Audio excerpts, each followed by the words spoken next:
بسم الله الرحمن الرحيم الحمد لله رب العالمين والصلاة والسلام على سيد الأنبياء والمرسلين اللهم علمنا ما ينفعنا وانفعنا بما تعلمنا وزدنا بفضلك علما وتعليما إنك على كل شيء قدير.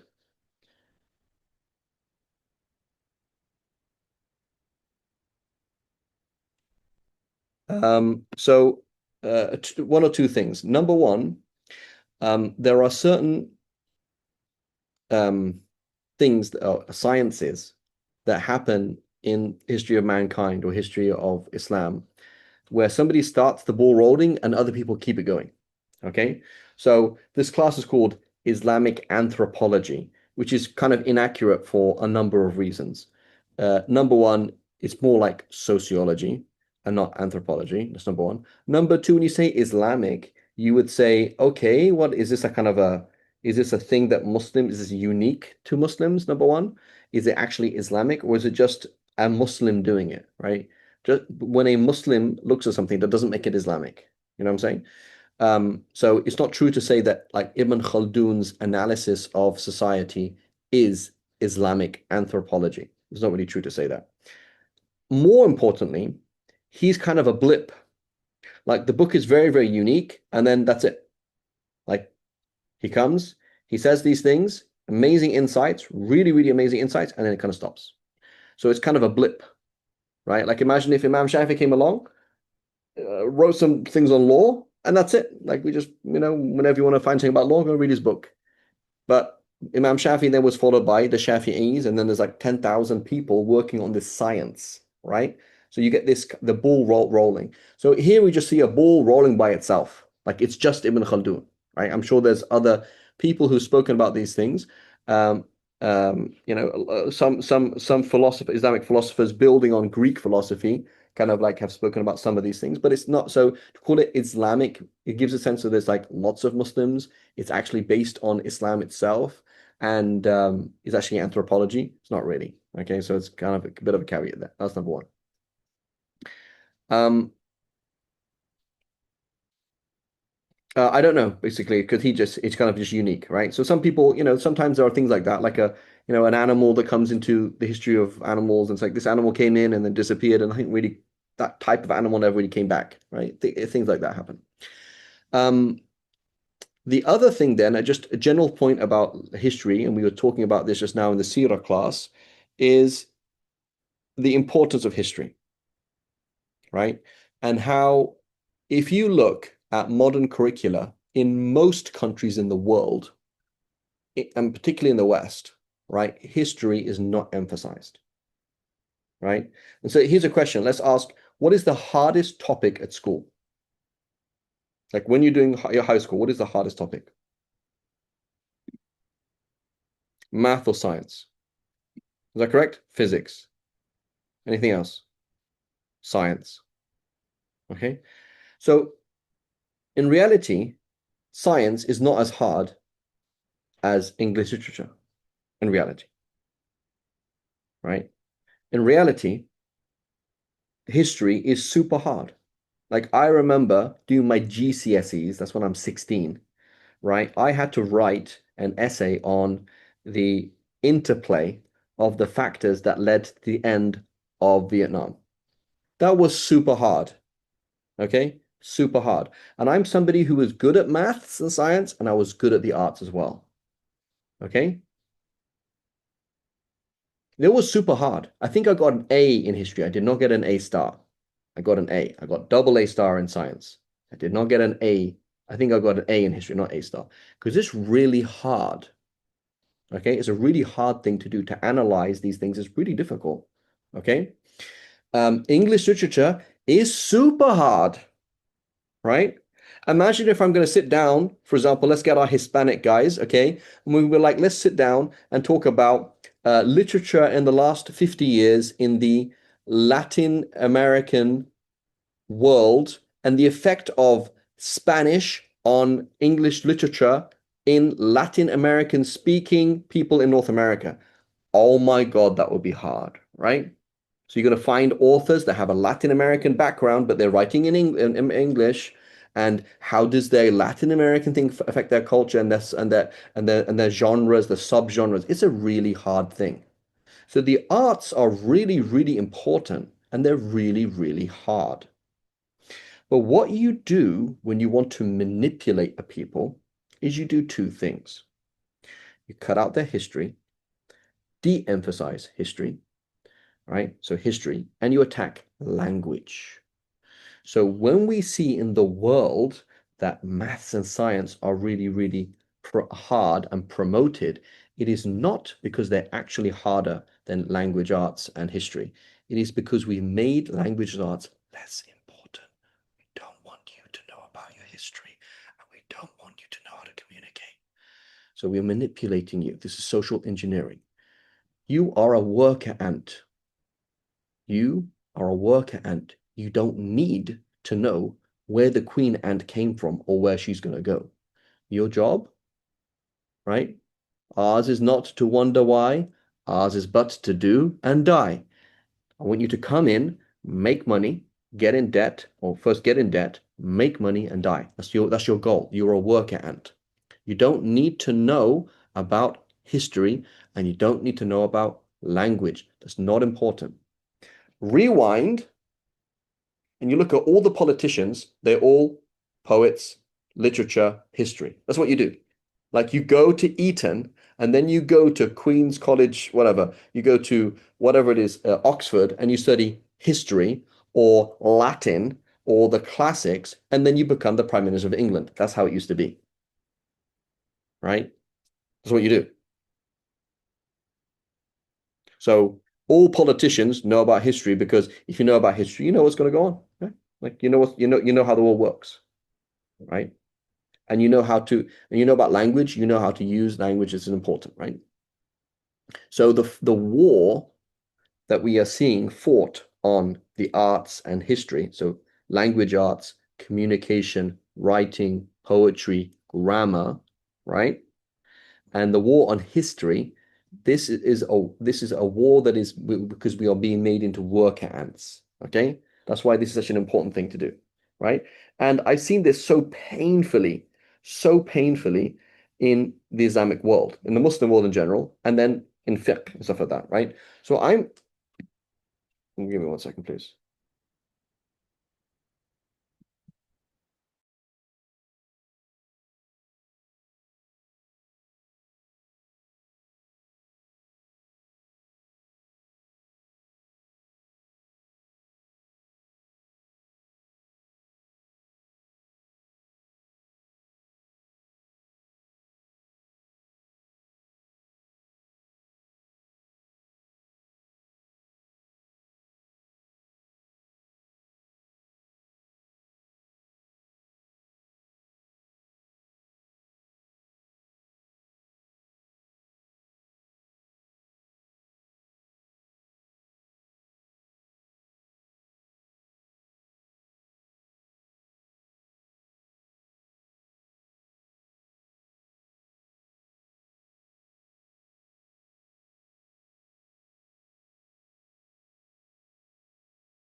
My sincere apologies. Okay, so we're being manipulated and we have to understand this thing. It's very important, right? So then in my world of fiqh, okay, you come and ask me a question, okay? You come and ask, you say, Sheikh, is it halal to hold a mushaf if I don't have wudu? And I say, no, it's haram. And you say, Sheikh, you have no proof. And I'm like, that's true. I don't really have any clear proof. So then you're like, so Sheikh, why should I listen to you then? So my answer is read history, right? So it's fairly academic that I understand the proof for or against why you could hold a mushaf with or without wudu. It's fairly academic what the actual evidence is. What's useful is historically, let's look at Muslims. Have Muslims historically like all said that it's haram? So yeah, oh, okay, sure. So if that's historically the case, then I don't really need to discuss the details, do I? Right? Taraweeh, right? If you listen to my lecture on, you can talk about this hadith and this proof and that proof and all these things. Like, okay, historically, how many rak'ahs have Muslims prayed? 20 rak'ahs. Okay. Hijab, no hijab. Is the proof in the Quran? Is it this? Okay, historically, what have Muslims thought about hijab? Yeah, everyone's like, yeah, hijab, obvious, right? So you just step back into history and like, oh yeah, you now see things in a totally different light. Okay, you see things in a totally different light. Like, oh man, right? Totally different. But if you don't have history, you don't have context, right? So Lizette, for example, she's raising her kids and like, oh, why don't we have any soda in the fridge? And she's like, oh my God, we never had soda growing up. Look at history. Aman's like, when he's married with his kids, they're like, Dad, our car is so old. He's like, guys, I didn't even have a car growing up. They're like, what? You know? I'm like, oh my God, the AC is not working. So we didn't even have electricity growing up. What do you mean the AC isn't working? Right? It's like people migrated to California because it was nice weather, not to get, it's not too hot and not too cold, right? So they didn't go there because they needed AC. So looking at history is just everybody puts everything in context. It's such an important thing. And taking history out removes the context. You don't know what's going on, right? So if you can control history, you can control people. If you can limit people's knowledge of history, you can limit people respond different ways. If you can control language, right? So that's a whole other thing, right? Whole other thing. So the Islamic. So when we go to when somebody studies Islam, we study what we call ulum al-ala, the skill knowledges. So things are not Islamic themselves, but they're skill. We study logic. So logic has been thrown out the window. We don't believe in logic anymore. We study grammar. Grammar is not in the curriculum anymore. We don't care about that. We study morphology. Morphology is not on the curriculum, right? We study rhetoric. Rhetoric is not on the curriculum. Whereas you look at something like Susan Weisbauer, what's it called? What's it called? Sister Lizette, you use that? It's like Weisbauer. Um, Yes, well trained mind, right? All these things, grammar, rhetoric, history, like oh, logic, all these things, like oh, that's how normal people used to think, not weird modern people, right? Normal people in the East and the West, like 500 years ago, some guy graduating from Azhar, somebody graduating from I don't know, Princeton didn't exist then, but Oxford, like yeah, they actually both read Arabic, so but they would like, similar kind of things, right? With similar kind of mind, right? Whereas today we're just really weird. Okay, so it's very important to understand what's going on there. Okay, so 1984, important book, George Orwell. Everything old is taken away, old books are taken away, language is changed, any reference to the past is removed. That is totally happening, right? 100% happening to us, right? George Orwell, basically a prophet. A'udhu billah. I'm speaking metaphorically, but like what he talks about is like that's what happens, right? That's how it is. He was a journalist. He worked during, I guess, post World War II, I guess, or through World War II and post World War II, maybe before that. He saw the world, saw how these things are happening, how propaganda works, how people function. It's like, and he wrote a book. It's like this is what's going to happen, and this is what is happening, right? um, Polarization of the world, etc., and these kind of things are all happening. So it's very important, just history in general. Okay, and so our author talks about that at the beginning, and it's very important. Okay, so we don't have much time, so we're basically cutting this book into two halves. One is this week and next week, which is how does he look at society, civilization, number one. And number two, then what does that mean to the Islamic sciences? So it's gonna be a bit of a whirlwind, and so we've already lost 20 minutes. Okay, so we're gonna skip chapter number one, even though it's super important. If anybody has read chapter number one and finds it as something important they want to share with us, it's important. All I can share is basically two things just about civilization. Um, and it's very important to again how we worship Allah, right? And zakat al-fitr we give grain, right? Zakat al-fitr is we give grain to the poor, right? And is on so that's on Eid al-Adha. On Eid al-Fitr we give grain to the poor, and on Eid al-Adha we give meat to the poor, right? That's the way that we worship Allah. How we celebrate is by giving grain and meat. So it's important to understand that life on earth isn't that easy, right? It's not that easy, right? People didn't used to have Uber Eats in the past, and they didn't used to have access to grains in the past, and they didn't have used to eat access to meat in the past. So in order to survive on planet Earth, you as a non-hunter-gatherer, right? A hunter-gatherer life is you're continually migrating, you are continually changing things. It's very difficult. So basically, as far as I understand it, and it may not be true, but as far as I understand it, until about 10,000 years ago, there was no such thing as climate stability. So the idea that your great grandparents would kind of migrate around North America, across the Bering Straits, the Bering Sea, is it? The strait, they go into Russia, maybe go down down further south and go back and forward and move around Eurasia and into North America, back and forward and backward would be quite common because there's no stability. You can't predict when the rain, you can't predict these things. There was no stability until about 10,000 years ago. So now, 10,000 years ago, for the last 10,000 years, approximately, we've had stable, somewhat predictable climates so that you know how things work. So now you live in a place like ancient Egypt, like the Indus Valley, okay? And you now have access to water, which is really important. And and now there's some stability. So now you can start to do things like harvesting, right? So now your diet and your lifestyle and things like recording and writing and numbers are going to come in because you're no longer a nomad. Okay, so now you have access to grain.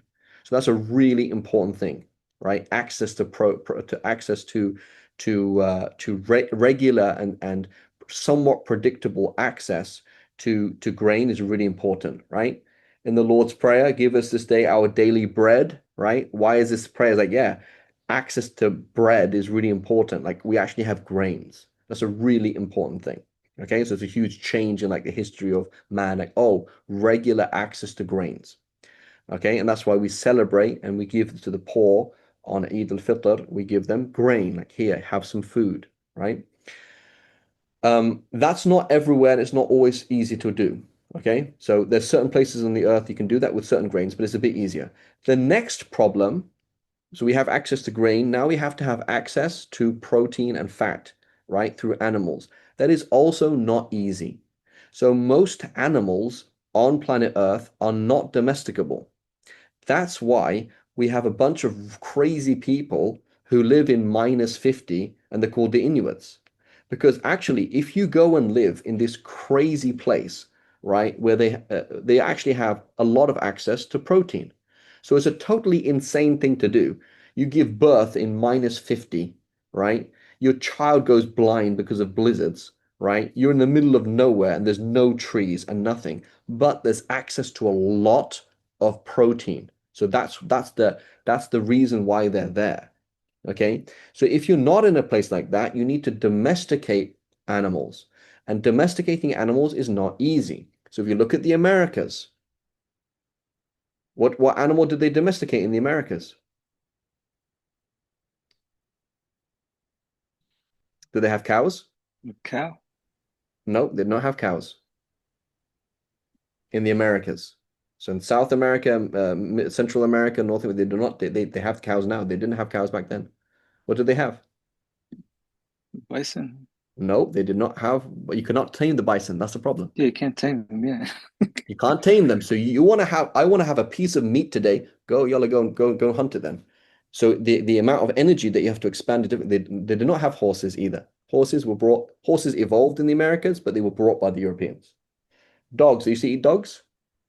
They domesticated dogs, and that's a very important history thing in history, right? Domesticating dogs is very important, but the domesticated birds, did they have I don't think they had like turkey farms.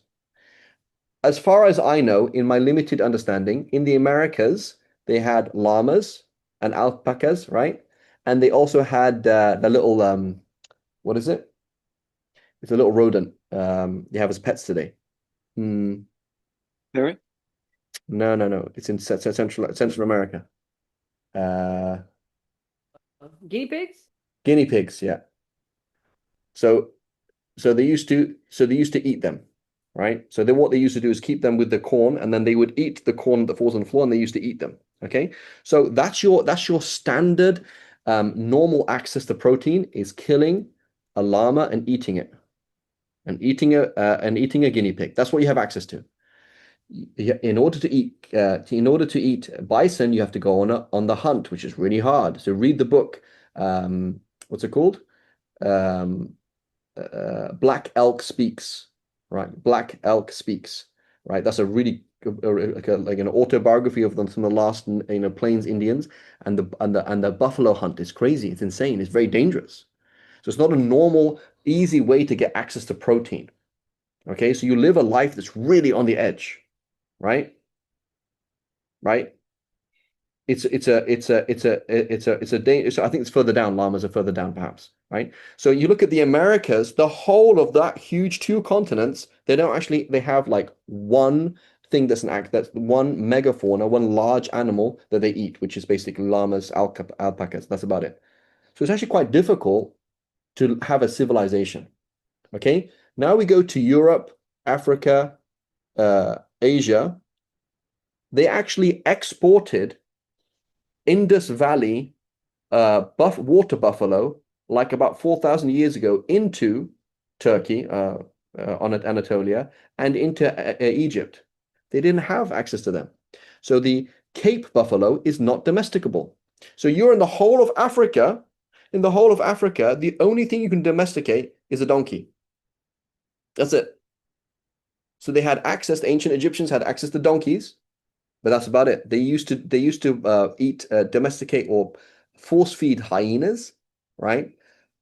So, but it's actually quite difficult to live life. So they imported the domesticable water buffalo from the Indus Valley, and that came into Africa. So now in Africa you have those. In Mesopotamia, they domesticated whatever the predecessors of sheep were. So then you had cows, basically from water buffalo, and you have sheep, okay, and then goats. Horses came in way later, and camels came in way later.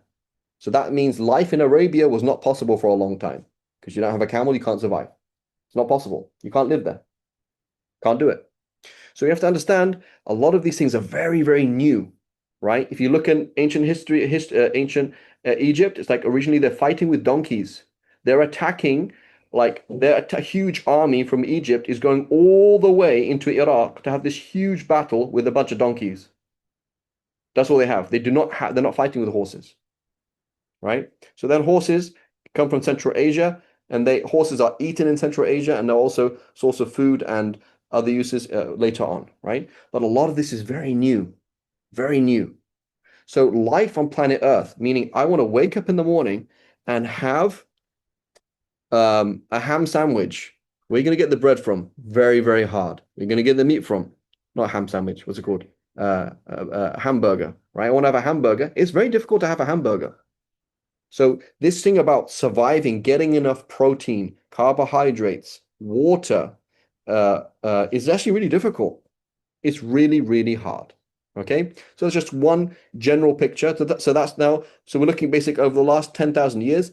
That's where it all starts. So that's why you have civilization basically starting in places like Egypt, Mesopotamia, Indus Valley, and other places where you have access to water, and then crops, and then megafauna, large pieces of meat that you can actually control and fairly effortlessly eat, right?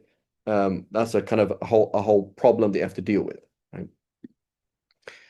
Khair. So that's that general picture. So we're not going to go into more of that again. We're running out. That's our first half an hour. So we're going to chapter 2. Okay, and so where do we want to read today? I forgot now here. Okay, so chapter 2, we're looking at section 12 in chapter 2. Do they have the sections here? Some page numbers. Should have done page numbers, but it does not. So in chapter 2 begins, I think, on page 91.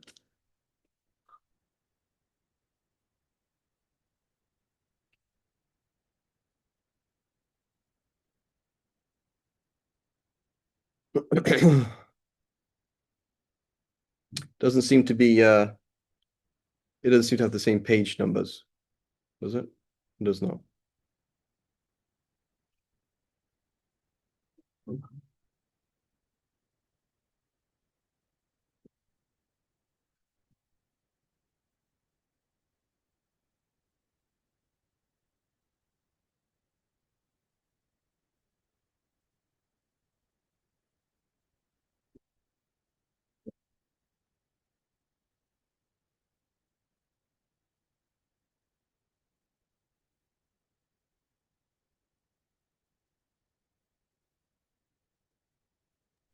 It was 163 in your book. Once so I'm here looking chapter 2.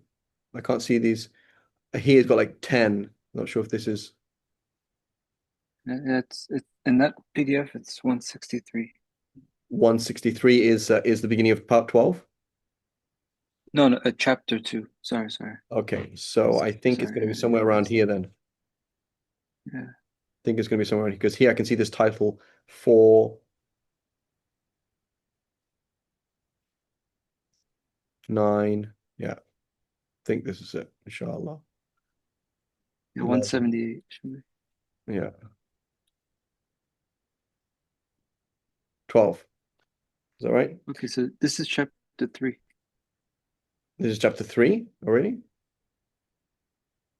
think that was the confusion. But section 12, Dynasties, right?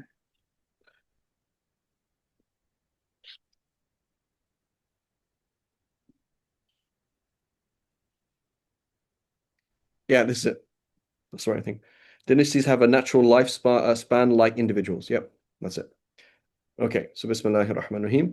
So he says, in the opinion of the physicians and astrologers, the natural lifespan that he talks about a human being. Okay, so this is basically a human being has a natural lifespan of 120 years for some random reason. I'm not quite sure what that is. And he said that's not really true. And he goes and he says, we have stated that the life of a dynasty does not, as a rule, extend beyond 3 generations. The first generation retains the desert qualities, desert roughness, and desert savagery. Its members are used to privation and a sharing of their glory. Okay, so let's think about it's not really accurate 100%, but let's look at Hispanic workers, Latino workers in America right now. Who's going to do your plumbing? Mexican. He'll do it for half the work. Who's going to do this? Who's going to do that? Who's going to be the hardest working kids at school? Probably Latinos, right? Yes and no. Societal problems, but yeah, I'm here, privation, right? They're coming from privation, right? There's an issue then, right? There's going to be an issue with the African American community, right? Because their society has been internally disrupted. So there's something else there, right? But basically, there's this thing, the hungry takeover, right? That's the general idea. The hungry takeover, right? China taking over, right? They will do all the work. They will make the same engine for a tenth of the price. Just send it over, they will make it for you, right? So the first generation retains the desert qualities, desert toughness, and desert savagery. So he's like savagery, he doesn't really mean like immorality, though. He'll explain that later on. It doesn't necessarily mean savage and mean immoral, right? So here, I don't know exactly the word he's using in Arabic. I have to find the book. But it's not like savage isn't like being horrible, right? Its members are used to privation and to sharing their glory with each other, right? They are brave and rapacious. Therefore, the strength of the group feeling continues to be preserved among them. They are sharp and greatly feared. People submit to them. Okay, so this is what happens. You basically become fat, right? So let's look at Islam, the history of Islam from a worldly point of view. Okay, the Arabs were united, given a new direction, and they took over the world. Why did they take over the world? Because they were hungry people. right? That's a gross oversimplification, but it's true on some levels, right? The Mongols, the hungry people, take over the fat and lazy people. The Muslims become fat. They take over all this land. They have Central Asia, luxury. They don't fight. They think they've got it. The Mongols walk over them and kill 10,000 people with a sword and arrow a day for 2 years in a row. That's what happened to the Muslims. So the Mongols wiped out 1/5 of the world's population, 1/5 of the 20% of the world's population. Most of them were Muslims. Why? Because Muslims became fat and lazy and decadent, right? So this is how things work, right?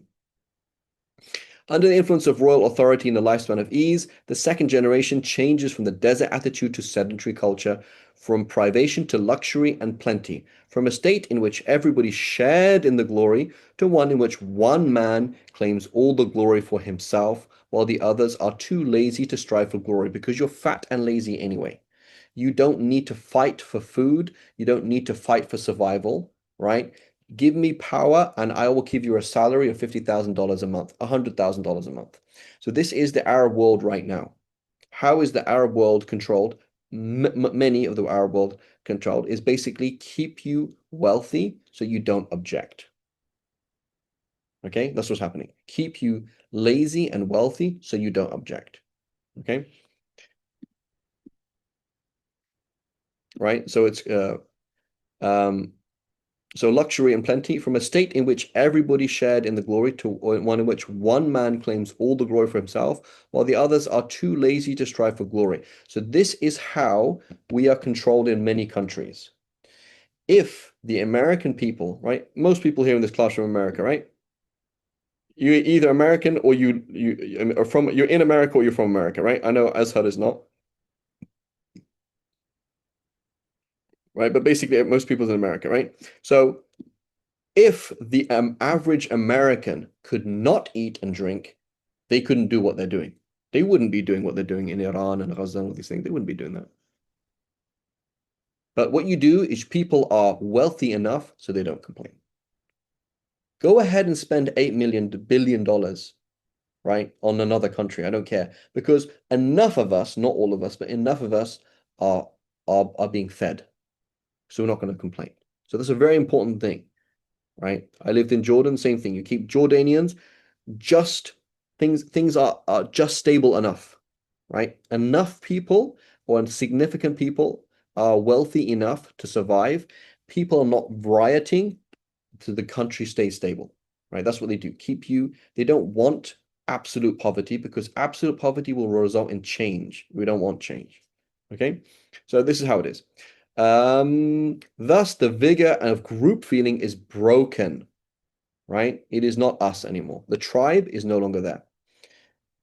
To some extent, people become used to lowliness and obedience, right? So COVID, right? So COVID, you couldn't do that back in the day, right? The people who made America would not accept COVID. People like, to heck with those rules. I'm not going to do anything. I'll do whatever I want. Right? The people, the pioneers, the people who came from Europe and seized America and built the America that we have today were these people. I'm hungry and I'm crazy. I will do anything. I will go and dig for gold. I will do insane things, right? That's the kind of people who made America, right? So now we have America, you're fat and lazy, and you are used to comfort. You don't want to go, and you're used to obedience. You do things, send your kid to school. Oh, I have to do that. Take this injection, do this. Stand in line here, do these things, right? And to some places more than others, right? It's a bit more complex than that. But then the lowliness, obedience, rebellion is not in their blood. Whereas for the Bedouin, yeah, we're going to team up and we're going to do that, right? But many of the old virtues remain because they had direct personal contact with the first generation and its conditions, and had observed with their own eyes its prowess and striving for glory and its intention to protect and defend itself. They cannot give it all up at once, although a good deal of it may go. They live in hope that the conditions that existed in the first generation may come back, or that they live under the illusion that those conditions still exist. Right? It's subhanAllah, like Ibn Khaldun in America. It's like It's amazing, right? The third generation then has completely forgotten the period of desert life and toughness. It is as if it never existed. They have lost all the taste or sweetness of fame and they're not trying to achieve anything. For group feeling they don't identify. They identify themselves. So this is another thing with the phone, right? The phone separates you into units, right? So you're a unit by yourself, right? Because they are dominated by force, so they're total sheep, right? Luxury reaches its peak among them because they are so much given to a life of prosperity and ease. They become dependent on the dynasty, right? What would happen if the government fell apart? You wouldn't survive. Turn electricity off, you riots immediately. Whereas the normal human being is like, no, I have my tribe, right? I don't need electricity. The internet cuts off, it's okay, right? So they're dependent on electricity, the internet, the police, right? Government funding, whatever. And they are like women and children who need to be defended. So they have been made into women and children. So that's what I have to understand. And I feel very sad for the last 2 to 3 generations of women because basically there aren't any men left because we have been um, we have been castrated by governments who don't want men. Right? That's the nature of it. So you go back and watch a John Wayne film. John Wayne is this. They're the people who made America in a rough and horrible way. They killed and they raped and they stole. Okay. But they are men. Right? There's a John Wayne kind of thing. As opposed to now you don't have any men. So we both sit at a desk and we both type in the same way. Right? That's basically it. Right? So I'm not defending the country. I'm not planning to defend the country. I'm not trying to change anything. I'm just like you, right? Just have different DNA. That's about it, right? So it is a key thing, right? Luxury is the peak, and they become dependent on the dynasty, and they are like women and children, right? So women and children listen to the husbands, listen to the father, but now the father listens to the state, right? And now, so why is this irrelevant? So now I tell my wife something. She's programmed to listen to the state, not to me. The child is listening to the state, not to me. So the father figure is not there anymore. Right? He's not there anymore. Group feeling disappears completely. The family disintegrates. People forget to protect and defend themselves or to press their claims. So oppression happens and it's just like normal. Right? It was interesting. I did this class it was a rubbish class, but at least the book was interesting in social psychology. And the textbook had a picture of a dead person on the floor and people just walking past. Like, what would happen if people started getting killed in the street? Nobody cares, right? And this is written how long ago? Like 700 years ago, right? And he's just talking about like, right? With their emblems, apparel, horseback riding. So notice he says horseback riding is, uh, um, this is like the pomp of the military. Fighting skill, they deceive people and give them the wrong impression. For most part, they are more cowardly than women upon their backs. So it's very important to look at the Sahabiyat. The Sahabiyat would wipe the floor with any man today. Right? Imagine this picture. The verse of the Quran says, if these women migrate across the desert, right? These bunch of women single-handedly go across the desert and come to you, a messenger of Allah, then test them to see if they're just leaving their husbands or are they actually Muslims, right? So you can imagine a bunch of women who said, yeah, let's forget these husbands. We're going to go across the desert. I can't do that. I was in the desert for like 7 hours and I got like I started almost like throwing up. My arms were what's it called? Burnt so badly I had to get serious, like my skin totally came off. I had to like have medication for like 2 weeks, right? And these are sad. No, they didn't migrate across that. So these women, they didn't do it for the leaving their husbands. They did it for the sake of a man, but they left their non-Muslim husbands and they traveled across the desert all the way to Medina to a different land with no safety for the sake of Allah. And then they're told, test them and otherwise send them back. We're going to send them back, right? Read the story of Khawla, right? They're like, yeah, just they could fight. They were tough. right?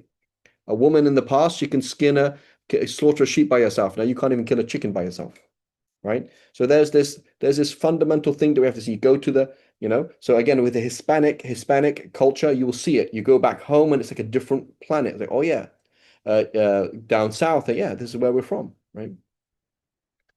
So when someone comes and demands something from them, they cannot repel them. Pay this tax. Okay, they have a choice, right? The ruler then has need of other brave people to support them, right? ICE. Orwell's Animal Farm, right? He has to raise the dogs. Who is it? Napoleon, right? He raises the dogs, right? Hitler's whatever it is, his private army, that kind of thing, right? He takes many clients and followers. They help the dynasty to some degree until God permits it to be destroyed, and it goes with everything it stands for, right? And that's what's going to happen to America. As you can see, we have there are three generations. In the course of these three generations, a dynasty grows senile and is worn out. Therefore, it is in the fourth generation the ancestral prestige is destroyed. So England, for example, our royal family, we don't care about royal family at all. Two generations last 120 years, as stated before. As a rule, dynasties do not last longer than that many years. A few more or few less, save when by chance no one appears to attack them. When senility becomes preponderant, there may be no claimant for dystenic power, and then nothing will happen. But if there should be one, he will encounter no one capable of repelling them. Right? There's nothing they can do. Okay, so we are running out of time. So 12 to 22. Let me just have a quick flick through the chapters. That was 12. Let's look at 13. Okay. It should be known. So this is really important, right? The Prophet sallallahu alaihi wasallam, he lived a very, very simple life. They were semi-nomadic people. The deen came to a semi-nomadic prophet. That's how they lived life. And he promoted simple life. He did not promote luxury, because luxury makes you fat and lazy. Meaning fat, I don't mean physically fat. I mean like you don't want to do anything. It's not good for you. It's not good for your deen. It's not good for your akh or anything. Right? It doesn't make you, right?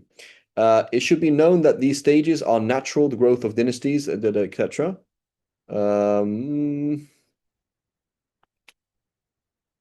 Let's skip some things.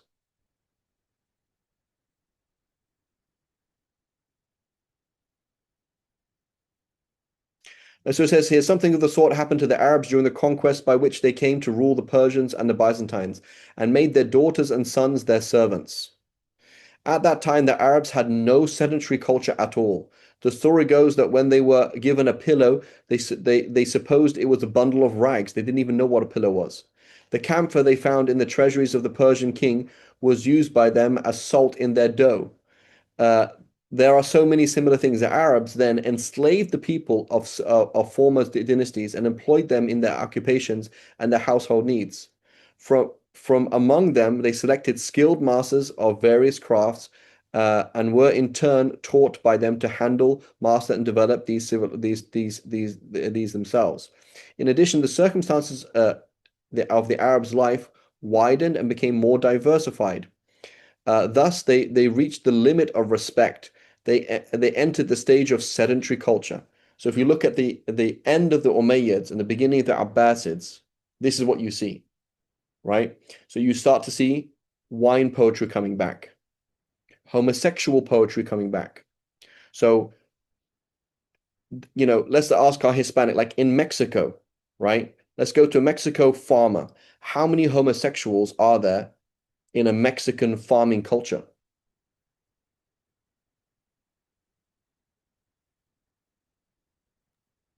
Most like Mexican men who are like cowboys, rancheros, they're very like machista. They're very like, yeah, you won't see that in them.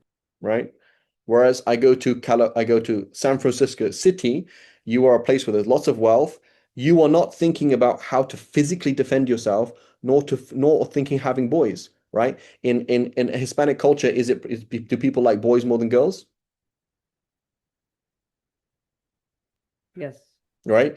So that's wrong, but that's natural, right? It's wrong, but it's natural. It's like, yeah, of course, I need to have a son who's going to take over the farm, right? So that is now your sedentary life. So now this is what happened in the Islamic world, right? You have homosexual and pedophilic poetry.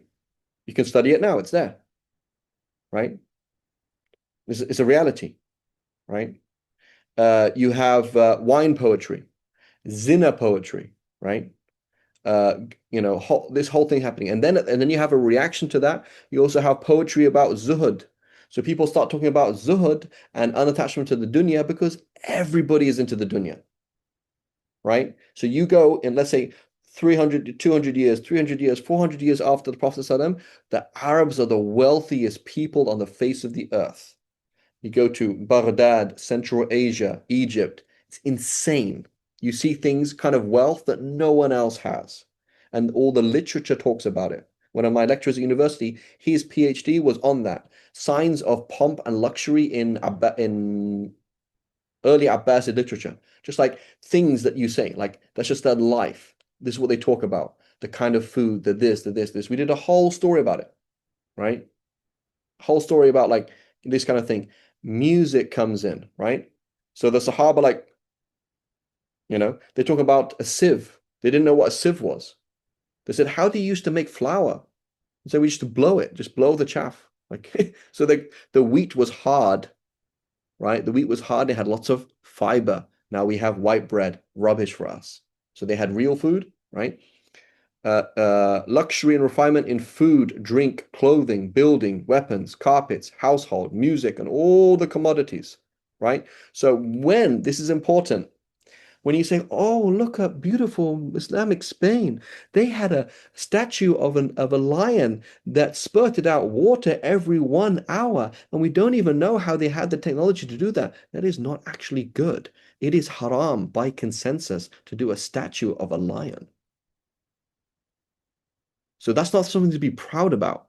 Yeah, we all sinned by making amazing technology. That is like what's happening to Saudi right now. Oh my God, it's so cool. Let's go to this mall in the UAE. That is not good. That is the sign of decline. That's what he's telling us. So he said, looking at the reports of Al-Mas'udi and Al-Tabari and others concerning the wedding of Ma'mun to Buran, daughter of Hassan, he was amazed. So they had flash weddings. That's not a good thing, right? Not a good thing, right? SubhanAllah, I was in audio cutting out. Yeah, Rab. Can you hear me? 1 2 1 2 1 2. Okay, so I was saying that I was talking about Muslim Spain. So people are like, oh my God, look at Muslim Spain. It's so awesome. They had a lion that could spurt out water, a statue of a lion that could spurt out water every 1 hour. That's so cool. They're so advanced. It's not a good thing at all, right? It's haram by agreement to do a statue of a lion. So that's not something to look at with, nostalgia, right? That was the beginning of the end. So when you see Muslim countries with wealth and huge malls and huge towers, right, and huge cars and fat people, that is the beginning of the end. It's not a good thing. We do not hope for that. It's not a thing. The Prophet said, I'm not scared that you're going to be poor. I'm scared that you're going to become wealthy, right? He said, if you here, for example, Ma'mum, the Khalifa, he married this woman, Buran. So she's not Arab. Notice her name is a non. She married a non-Arab, right? The daughter of Al-Hasan ibn Sahal. You'd be amazed, right? What happened, right? The whole thing that happened, right? When the Caliph came by boat to the house of whatever. So you came by boat, right? Luxury weddings. So luxury weddings are a sign of the end of the ummah. It's not a good thing. It's not a good thing. Okay. So this is what happened. It's not a good thing. Luxury will at first give additional strength to it. So here gives it's useful, and then I've got to go through these things briefly. The stage of dynasty, how the desert attitude differs among the people. So a dynasty goes through stages. The first stage is that of success, the overthrow of all opposition and the appropriation of royal authority from the preceding dynasty. In this stage, the ruler serves as a model to his people, like the khulafa. The Prophet ﷺ said there will be khulafa and then kings. People who are a moral example, and then people who are not a moral example, right? He does not claim anything exclusive for himself to the exclusion of the people. So when you look at, for example, oh, look at this Sultan so-and-so of the Ottomans, look how big his castle was. There is no reason why you should have a big castle, right? Me, a religious teacher, and a doctor, and a right, and a Khalifa, we should be on the same salary, right? The doctor in California, the guy who teaches Quran, and the Khalifa, the same salary. How many kids do you have? What do you need? Here's a house. Here's your food. Goodbye. That's it. You need kafaf. You need just enough. You do not need a castle, for crying out loud, right? You don't need a castle. You don't need the pomp of the medieval kings and queens of Europe. That's wrong. That's un-Islamic. Unfortunately, that's what Muslims did. That's what Muslims did, right? You show off through the dunya and you lose everything. So it's not a good thing, right? It's not a good thing, right? So the way of Sayyidina Umar, the way of the Khulafa Rashidin, and then everything changed. Everything changed. The second stage is in which the ruler gains complete control of his people, claims royal authority for himself, excluding them and prevents them from trying to have any share in it. At this stage, the ruler of the dynasty is concerned with gaining adherents and acquiring clients. I want people to adhere to me, as opposed to showing the way. Sayyidina Umar showed the way, Sayyidina Abu Bakr showed the way, Sayyidina Uthman, Sayyidina Ali, and then it changed, right? Excuse me. The third stage is one of leisure and tranquility, in which the fruits of the royal authority are enjoyed. The things that human nature desires, such as acquisition of priority, creation of lasting monuments, and fame. All the ability is expended on collecting taxes, right? So remember, I was in England. You see the churches in England, right, and cathedrals. So you see this, so in my little town in England, in Hereford, it's like a tiny little place. There's this huge cathedral, right? Google it. Cathedral Hereford, Hereford, right? That probably took like 150 years to make. And you could imagine 150 years of peasants working the land, spending a ridiculous amount of their taxes in order so that they can build this huge cathedral, right? It's like this huge thing made out of stone, right? So it's pretty crazy, right? So this is what happened, basically. The fourth stage is one of contentment and peacefulness. The fifth is of waste and squandering. Okay, and then it was about monuments. So monuments as a given are appropriate to its original power. You need to skip a lot of these things.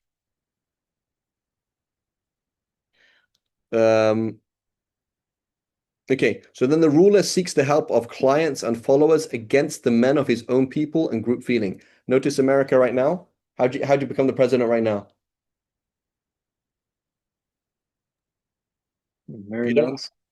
If you don't get support from one particular country, you're not going to become the president.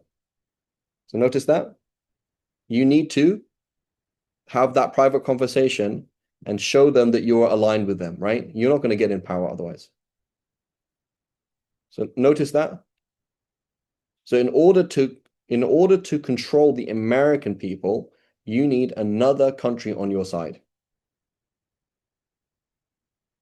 Not the Americans. So if you were so in England, the idea of isolationism, I'm going to get this is about America first, right? Make America great again. That's just word. It's not reality, right? Because there is actually no group feeling. America doesn't have a group feeling. Like Malaysia has a group feeling. I'm in Malaysia right now. Malaysia is a mix of Malays, Chinese, and Indians. It does actually have a group feeling. It isn't 100% balanced, but it is a group feeling. I don't think America has a group feeling. I think the average Malaysian identifies, right? They can joke and they're kind of one thing, even though it's very young, right? Singapore as well. Just visited Singapore. Same thing. Majority Chinese, but there's Indian and Malay as well. But there is a group feeling. But most of these countries do not have group feelings. Okay, we've got to stop. So where do we say we've got to get to? To 22. Anyway, we're not there at all. Skip that one.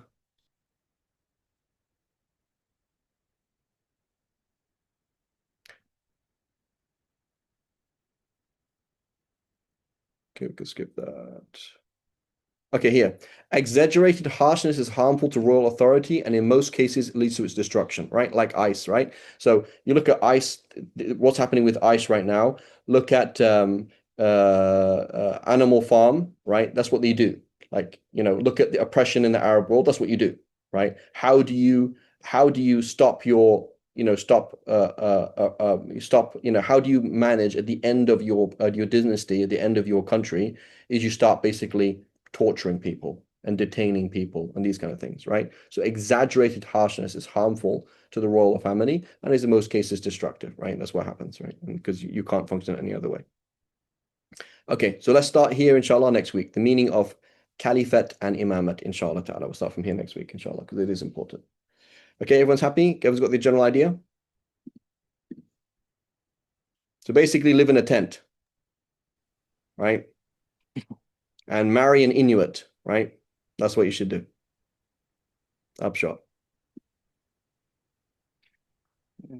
But obviously there's pros and cons, right? So let's say ask Lizette, are all men, are all farming men in Mexico, are they all moral and wonderful? No, that's one thing actually. I'm glad you asked, because I was going to say there's a lot of spousal abuse in Mexico. Exactly. But can you see there's a double-edged sword, right? It's a double-edged sword, right? So I'm like, imagine being married to a Mongol soldier. Like, what do you think he's going to be nice to you? Right? So in reality, there's also this double-edged side, or like, what is masculinity? There's these two sides of it. I'm just going to pause here.